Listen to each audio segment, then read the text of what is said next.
तिकडे रायगड जिल्ह्यात यंदा 26 जानेवारीला मंत्री भरत गोगावलेंच्या हस्ते शासकीय ध्वजवंदन होणार आहे। काल सामान्य प्रशासन विभागाने याबद्दलचं परिपत्रक काढलं।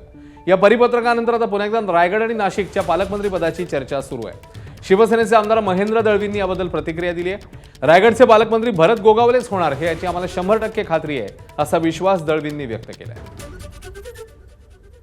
100% भरवशाच्या रूपाने पालकमंत्री पद मिळणार, याच्यात कुठे शंका घ्यायचं कारण नाही आहे।